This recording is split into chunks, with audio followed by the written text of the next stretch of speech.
हाँ, આપણે ગયા વખતે બધી વ્યાખ્યાઓ જોઈ ગયા. એમાં છેલ્લે આપણે વિકૃતિની વ્યાખ્યા સુધી જોઈ. વિકૃતિની પછી ત્રણે વ્યાખ્યાઓ જોઈ. પ્રતાન વિકૃતિ, કદ વિકૃતિ ને આકાર વિકૃતિ. હવે આપણે એનાથી આગળનો પ્રશ્ન લેશું. હવે આપણો પ્રશ્ન છે કે હૂકનો નિયમ લખો અને તે પરથી પહેલું યંગનો સ્થિતિસ્થાપક અંક વાય, કદનો સ્થિતિસ્થાપક અંક કે, આકારનો સ્થિતિસ્થાપક અંક ઈટા સમજાવો. તો આ ત્રણે આપણે સ્થિતિસ્થાપક અંકો લેવાના છે. ઘણી વખત કોઈ નાના પ્રશ્નમાં એટલે કે 2 માર્કમાં પૂછાય તો એક સ્થિતિસ્થાપક અંક છૂટો પણ પૂછાઈ શકે, અને આ ત્રણેય સાથે પૂછાય તો 7 માર્કમાં પણ પૂછાઈ શકે છે. અને જો 2 પૂછાઈ શકે, 4 માર્કમાં પૂછ્યા હોય તો કોઈ પણ 2 સ્થિતિસ્થાપક અંકો સમજાવો એવી રીતે પણ તમને પૂછી શકે છે. એટલે જુદી જુદી રીતે આ પૂછાઈ શકે છે. આખો સળંગ પણ પૂછાઈ શકે. હવે જો હૂકનો નિયમ કોને કહેવાય? તો જ્યારે વિકૃતિની કિંમત સ્થિતિસ્થાપક પદાર્થ માટે વિકૃતિની કિંમત નાની હોય, વિકૃતિની કિંમત બહુ નાની હોય કે એટલે કે અવગણી શકાય એવી હોય તો ત્યારે પ્રતિબળ છે એ વિકૃતિના સમપ્રમાણમાં હોય છે. પ્રતિબળ છે એ શું છે? તો કે વિકૃતિના સમપ્રમાણમાં. એટલે આપણે એમ લખી શકીએ કે પ્રતિબળ ચલે છે વિકૃતિ. પ્રતિબળ ચલે છે વિકૃતિ. કીધું એમ કે હૂક નામના વૈજ્ઞાનિકે પ્રયોગો દ્વારા એવું પ્રતિપાદિત કર્યું છે કે જ્યારે વિકૃતિની કિંમત નાની હોય ત્યારે પ્રતિબળ છે એ વિકૃતિના સમપ્રમાણમાં હોય છે. હવે આને ઉપરથી આપણે એમ કહીએ કે પ્રતિબળ આપણે ચલે છે એની નિશાની કાઢવી હોય તો આપણને ખ્યાલ છે એમ કે અચળાંક ગુણ્યા વિકૃતિ. એટલે પ્રતિબળ છેદમાં વિકૃતિ બરાબર અચળાંક. પ્રતિબળ છેદમાં વિકૃતિ બરાબર અચળાંક. હવે આ અચળાંક એટલે શું? તો કે આ અચળાંક એટલે સ્થિતિસ્થાપક અંક. સ્થિતિસ્થાપક અંક. તો સ્થિતિસ્થાપક અંકની આપણે વ્યાખ્યા આપી હોય તો શું આપી શકીએ કે પ્રતિબળ હૂકના નિયમ ઉપરથી આપવાનું કે તો એમ પણ આપી શકીએ કે હૂકના નિયમ પરથી કહી શકાય કે પ્રતિબળ છે વિકૃતિના સમપ્રમાણમાં હોય છે, એના ઉપરથી પણ આપી શકાય. અને આમ આપણે ડાયરેક્ટ અહીંયા સૂત્ર ઉપરથી આપવાની હોય તો આપણે ડાયરેક્ટ સૂત્ર ઉપરથી આપી શકીએ કે સ્થિતિસ્થાપક અંક એટલે પ્રતિબળ અને વિકૃતિના ગુણોત્તરને સ્થિતિસ્થાપક અંક કહેવામાં આવે. હવે મેં તમને જે પ્રશ્ન લખ્યો છે એમાં કોઈ પણ સ્થિતિસ્થાપક અંક લેશું ત્યારે એનું સૂત્ર કોમન રહેશે. એક આમાં ફેરફાર આવશે વિકૃતિમાં. એ આગળ આપણે જેમ લેતા એમ કહેતા જશું કે શું ફેરફાર આવે છે વિકૃતિમાં. બાકી આ સૂત્ર કોમન રહેશે કે પ્રતિબળ છેદમાં વિકૃતિ. હવે આ સ્થિતિસ્થાપક અંક છે એનો એકમ લઈએ તો પ્રતિબળનો એકમ શું છે? તો ગયા વખતે આપણે કરી ગયા કે પ્રતિબળનો એકમ છે ન્યૂટન પર મીટર સ્ક્વેર. પ્રતિબળનો એકમ છે ન્યૂટન પર મીટર સ્ક્વેર. તો પ્રતિબળનો એકમ લખીએ કે ન્યૂટન પર મીટર સ્ક્વેર. વિકૃતિ છે એ એકમ રહિત રાશિ છે. વિકૃતિ એકમ રહિત રાશિ છે. તો જે પ્રતિબળનો એકમ છે એ જ સ્થિતિસ્થાપક અંકનો એકમ થશે. તો જે એકમ પ્રતિબળનો છે એ જ સ્થિતિસ્થાપક અંકનો થશે. ન્યૂટન પ્રતિ મીટર શેમાં થશે? એમકેએસમાં. અને એ જ રીતે સીજીએસમાં લઈ તો ડાઇન પ્રતિ સેન્ટીમીટર સ્ક્વેર. ડાઇન પ્રતિ સેન્ટીમીટર સ્ક્વેર. બીજું સ્થિતિસ્થાપક અંકની કિંમત આ શેના ઉપર આધારિત હોય? તો કે કોઈ પણ પદાર્થની દ્રવ્યની જાત ઉપર આધારિત હોય. કોઈ પણ પદાર્થના દ્રવ્યની જાત ઉપર સ્થિતિસ્થાપક અંકનો આધાર રાખે. અત્યારે આપણે પ્રેક્ટિકલ ચાલુ થયા નથી, નહીંતર પ્રેક્ટિકલ ચાલુ થઈ ગયા હોય તો તમને એમાંથી ખ્યાલ આવી શકે. હવે તમને એમાં કહું કે સ્થિતિસ્થાપક અંકની કિંમત છે એ હંમેશા 10 ગુણ્યા 11ની ઘાતના જ સ્વરૂપમાં આવશે. 10ની 11ના ઘાતના સ્વરૂપમાં. પણ આગળની કિંમત છે એ કઈ જાતનો પદાર્થ આપેલો છે એના ઉપર આધારિત હશે. હવે ધારો કે લાકડું આપ્યો હોય તો 1 ગુણ્યા 10ની 11 ઘાત આવે. લોખંડ આપે તો એનો જવાબ 12 થી 18ની વચ્ચે આવે. કે 12 થી ધારો કે 12 હોય તો 12 ગુણ્યા 10ની 11 ઘાત. એવી જ રીતે એનાથી આગળ કોઈ પણ કિંમત આવતી હોય 18 સુધીની તો 18 ગુણ્યા 10ની 11 ઘાત. આવી રીતે જુદી જુદી ધાતુ, તાંબુ હશે તો તાંબુનો 3 હશે તો 3 ગુણ્યા 10ની એટલે જે કોઈ ધાતુ અથવા તો પદાર્થની જે જાત આપેલી હશે એના આધારિત સ્થિતિસ્થાપક અંકની કિંમત આવશે. હવે આપણે જે આ સ્થિતિસ્થાપક અંકો લેવાના છે તો એ 3 પ્રકારની આપણે વિકૃતિ જોઈ ગયા. જે 3 પ્રકારની વિકૃતિ જોઈ એને આધારિત જ આ 3 સ્થિતિસ્થાપક અંકો છે. પહેલી કઈ જોઈ? તો કે પ્રતાન વિકૃતિ. પ્રતાન વિકૃતિના આધારિત જે સ્થિતિસ્થાપક અંક છે એ યંગ નામના વૈજ્ઞાનિકે શોધેલો છે. એટલે એને યંગનો સ્થિતિસ્થાપક અંક y કહેવામાં આવે છે. પછી કદનો સ્થિતિસ્થાપક અંક ને બલ્ક મોડ્યુલસ કે છે. બલ્ક મોડ્યુલસ કે તમે નામ ન સાંભળ્યું હોય, બલ્ક મોડ્યુલસ. મોડ્યુલસ ઇંગ્લિશ નામ છે આપણું સ્થિતિસ્થાપક અંકનું, એટલે બલ્ક મોડ્યુલસ અથવા કદનો સ્થિતિસ્થાપક અંક કે ઈ કદના સ્થિતિસ્થાપક, અને આકારનો સ્થિતિસ્થાપક અંક ઈટા ઈ બીજું નામ એનું દઢતા અંકથી પણ ઓળખવામાં આવે છે. હવે આપણે આ ત્રણે ત્રણ સ્થિતિસ્થાપક અંક હવે આપણે યંગનો સ્થિતિસ્થાપક અંક, યંગ નામના વૈજ્ઞાનિકે શોધેલો હોવાથી એને યંગનો સ્થિતિસ્થાપક અંક, અને આ પ્રતાનાંક વિકૃતિ ઉપર આધારિત છે, બરાબર છે. અને મોડ્યુલસ છે, આપણે મોડ્યુલસ નામ આપીએ ધારો કે, તો એ સ્થિતિસ્થાપક અંકનું જ ઇંગ્લિશ છે, એટલે આમ એને શું કહેવાય છે? Young modulus. Young modulus Y. આની આપણે કિંમત શોધવાની છે. હવે એના માટે અહીંયા આપણે ગયા વખતે આ વ્યાખ્યા સમજાવવા માટે આકૃતિ લીધી હતી, પણ ફરી વખત લઈએ કે આ તારનો એક આડો છેદ છે, એક્સ અને વાય છે એ તારનો આડો છેદ છે, બરાબર. હવે તારની પોતાની મૂળ લંબાઈ કેપિટલ એલ છે, એને નીચેની બાજુએ એમ જેટલું આપણે વિરૂપક બળ લગાડી, આપણે નીચેના એરો બતાવી છે એટલે વિરૂપક બળ લગાડી, તો નીચેની બાજુએ એમ જેટલું વજન ટીંગાડશું એટલે તાર છે એની લંબાઈમાં સ્મોલ એલ જેટલો વધારો થશે, અને વિરૂપક બળ લગાડતા તારની લંબાઈમાં વધારો થાય છે, અને એને વિરોધ કરતું જે આપણે વ્યાખ્યા કરી ગયા કે એક આંતરિક બળ ઉત્પન્ન થાય છે જે વિરૂપક બળને વિરોધ કરતું હોય છે. આ આંતરિક બળ એટલે પુનઃસ્થાપક બળ, એ વિરૂપક બળ જેટલું જોઈએ એટલે ઉપરની તરફ છે એ આ પુનઃસ્થાપક બળ ઉત્પન્ન થાય છે. તો હવે આના ઉપરથી આપણે જે પ્રતિબળની તો વ્યાખ્યા આપી જ ગયા હતા કે પ્રતિબળ એટલે શું, તો કે પદાર્થના આડછેદના ક્ષેત્રફળ ઉપર લાગતા પુનઃસ્થાપક બળને પ્રતિબળ કહેવાય. હવે આપણે હમણાં જે સૂત્ર કરી ગયા પ્રતિબળ છેદમાં વિકૃતિ, પણ અહીંયા આપણે પ્રતાન વિકૃતિની વાત છે, કારણ કે લંબાઈમાં વધારો થાય છે એટલે આપણે પ્રતાન વિકૃતિ લેવાની, ખાલી વિકૃતિ નહીં શબ્દ. હવે એટલે આપણે પહેલા લઈએ પ્રતિબળ.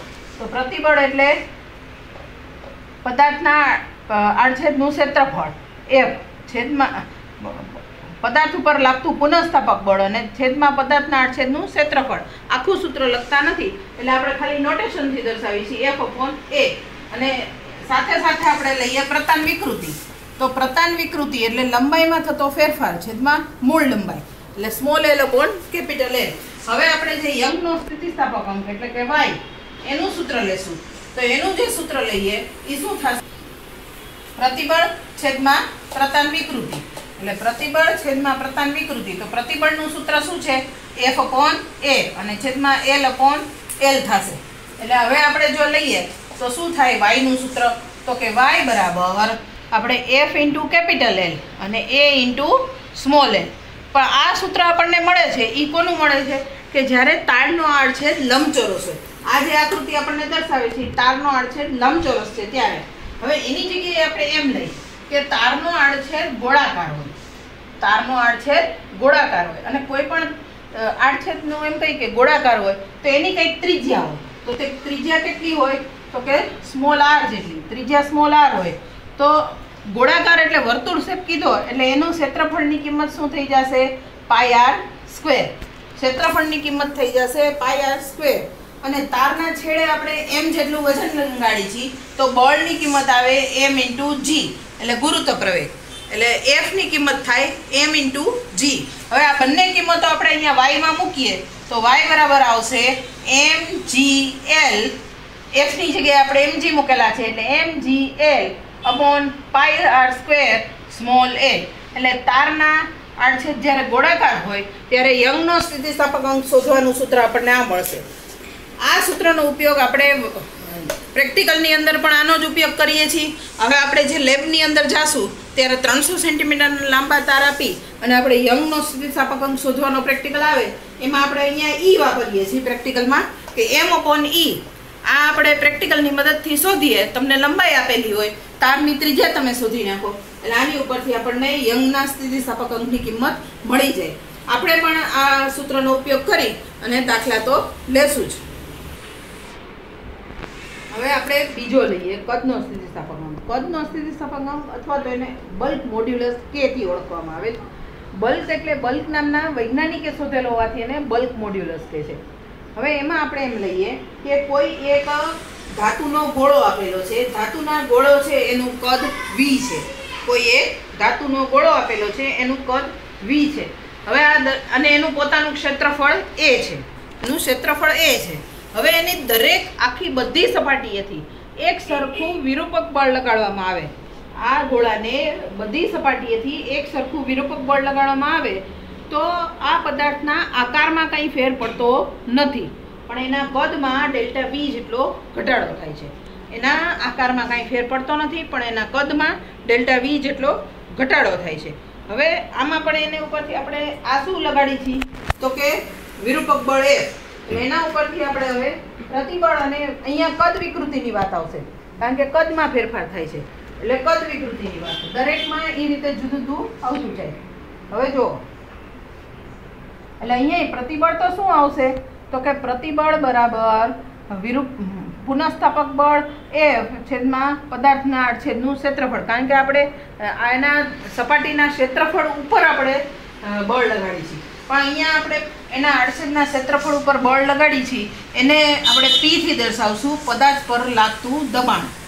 પદાર્થ પર લાગતું દબાણ આને આપણે P થી દર્શાવી દઈશું, એટલે F/A એટલે P થઈ જશે. હવે કદ વિકૃતિ, તો કદ વિકૃતિ એટલે આપણે કદમાં થતો ફેરફાર કેટલો થાય છે તો કે ડેલ્ટા વી જેટલો. કદમાં થતો ફેરફાર છેદમાં મૂળ કદ એટલે વી. હવે આ એ જ રીતે આપણે બલ્ક મોડ્યુલસ અથવા તો કદનો સ્થિતિસ્થાપક અંક, કદનો સ્થિતિસ્થાપક અંક અને એને આપણે કે થી દર્શાવીએ છીએ. સૂત્ર શું આવશે તો કે પ્રતિબળ છેદમાં કદ વિકૃતિ. દરેક વિકૃતિ પ્રમાણે હવે સૂત્રમાં ફેરફાર થતા જશે. એટલે અહીંયા જો ઉપર આવશે F/A છેદમાં ડેલ્ટા V/V, એટલે કે F × V/A × ડેલ્ટા વી. પણ આપણે F/A માટે શું લખી શકીએ તો કે P, હમણાં અહીંયા બતાવેલું છે તો K બરાબર PV. આના માટે F/A માટે તો કે F/A માટે P એટલે PV/ડેલ્ટા વી. એટલે આ કદ સ્થિતિસ્થાપક અંકનું સૂત્ર થયું કે K = PV/ડેલ્ટા વી. આગળ ઉપર કદ સ્થિતિસ્થાપક અંકના સૂત્રનો આનો ઉપયોગ તો આપણે જ્યારે સમતાપી અને સમોષ્મી સ્થિતિસ્થાપક અંક લેશું ત્યારે પણ કરશું, અને આગલા તમારે સેમેસ્ટરની અંદર જ્યારે થર્મોડાયનેમિક્સનું ચેપ્ટર આવશે ત્યારે આ જ કદ સ્થિતિસ્થાપક અંકના સૂત્રનો ઉપયોગ કરવામાં આવશે. હવે એ ઉપરાંત આપણે એમ કહીએ કે કદ સ્થિતિસ્થાપક અંક છે આજે, એમાં તમને ધારો કે કોઈ પદાર્થ પર લાગતું દબાણ આપેલું હોય, દબાણ આપી દીધું હોય, પદાર્થનું મૂળ કદ આપી દીધું હોય, કદમાં થતો ફેરફાર આપી દીધો હોય તો આપણે કદ સ્થિતિસ્થાપક અંક શોધી જ શકીએ છીએ. પણ જો એની જગ્યાએ આપણને કદ સ્થિતિસ્થાપક અંકની કિંમત આપી હોય, પદાર્થ પરનું દબાણ આપેલું હોય અને કદમાં થતો ફેરફાર આપેલો હોય તો આપણને કદ શોધવાનું કીધું હોય તો એ આપણે કદ પણ શોધી શકીએ. આવા આપણે એક્ઝામ્પલ પણ લેશું. હવે જો આનો વ્યુત્ક્રમ એટલે તો આનો વ્યસ્ત તો 1/K. આને આપણે કદ સંકોચનીયતા પણ કહીશું. કદ સ્થિતિસ્થાપક અંકનો વ્યસ્ત અથવા તો એના વ્યુત્ક્રમને એની શું કહેવાય તો કે કદ સંકોચનીયતા, એને 1/K થી દર્શાવવામાં આવે. તો આ PV/ડેલ્ટા વી હોય, ઓલું ડેલ્ટા V/PV થશે. સંકોચનીયતાનું સૂત્ર થશે ડેલ્ટા V/PV. આ એનું સંકોચનીયતાનું સૂત્ર થાય. સ્થિતિસ્થાપક અંક છે એ આકાર વિકૃતિ આધારિત છે. એટલે આપણે જે ગયા વખતે આકાર વિકૃતિ વખતે મેં તમને સમજાવવા માટે આ આકૃતિ લીધી હતી, આપણે અત્યારે આ આકૃતિ બધામાં દોરવાની છે. તમને હું જે PDF મોકલું એમાં આખા પ્રશ્ન જવાબમાં જે કાંઈ આકૃતિ આપી હોય, આકૃતિ અને એકમ આમાં બધામાં લખવા જરૂરી છે. એટલે એ ખાસ ધ્યાનમાં રાખવાનું છે. હવે પહેલાં જ કહી દઉં કે 3 સ્થિતિસ્થાપક અંક લીધા, 3માં હું એકમ જુદા બોલી નથી, કારણ કે શરૂઆતમાં જ આપણે સ્થિતિસ્થાપક અંકનો એકમ કહી દીધો કે Nm/m² છે અને ડાઇન સેમી² છે. તો 3માં જુદા કહેવાના જરૂર નથી. સ્થિતિસ્થાપક અંક મીન્સ એ જ એકમ આવે, એવી જ રીતે એની કિંમતો શું આવે એ પણ કહી દીધું છે. હવે અહીંયા ફરી લઈએ આપણે કે જો ABCD એક લંબચોરસ પ્લેટ છે. ABCD લંબચોરસ પ્લેટ લીધેલી છે. આ લંબચોરસ પ્લેટની AB ધાર છે એ જડિત કરેલી છે. જડિત મીન્સ ફિક્સ કરી દીધી છે. AB ધારને ફિક્સ કરી દીધી છે. દરેક બાજુઓની લંબાઈ છે એ કેપિટલ L છે. આ AB ધારને જડિત કરી દીધી છે. CD ધારને વિરૂપક બળ F લગાડવામાં આવે છે. CD ધારને વિરૂપક બળ F લગાડવામાં આવે તો હવે પહેલા જે વિરૂપક બળ લગાડ્યા પહેલાનો એનો આકાર શું હતો? ABCD. હવે એ બદલાઈને A B C dash D dash બની જાય છે. અને અહીંયા જુઓ સીસી ડેશ ડીડી ડેશ એટલે એની લંબાઈમાં આ બાજુ વધારો થાય છે, આ બાજુ ઘટાડો થાય છે. સ્મોલ એલ જેટલો લંબાઈમાં ફેરફાર જોવા મળે છે. એક બાજુ વધારો અને એક બાજુ ઘટાડો. આ લંબાઈમાં ફેરફાર થાય સાથે સાથે અહીંયા કોણીય સ્થળાંતર ફાઈ પણ ઉત્પન્ન થતું આપણને બંને બાજુ જોવા મળે છે. એટલે અહીંયા આકાર વિકૃતિમાં આપણે જોયું હતું એમ કે સાથે સાથે કોણીય સ્થળાંતર ફાઈ પણ ઉત્પન્ન થાય છે. તો હવે આપણે લઈએ પ્રતિબળ અને આકાર વિકૃતિ. અહીંયા આપણે પ્રતિબળ લેવાનું છે, તો એ જ રીતે બળ F લાગે છે એટલે પ્રતિબળ બરાબર F અને ક્ષેત્રફળ ઉપર જ એટલે F/A.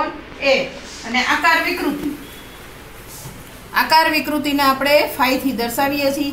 અહીંયા પ્રતાન વિકૃતિની જેમ લંબાઈમાં થતો જ ફેરફાર છે એટલે small L upon capital L જ આવશે. એટલે હવે આપણે આકારનો સ્થિતિસ્થાપક અંક અથવા તો દળતાંકનું સૂત્ર લખીએ કે દળતાંક બરાબર પ્રતિબળ છેદમાં આકાર વિકૃતિ.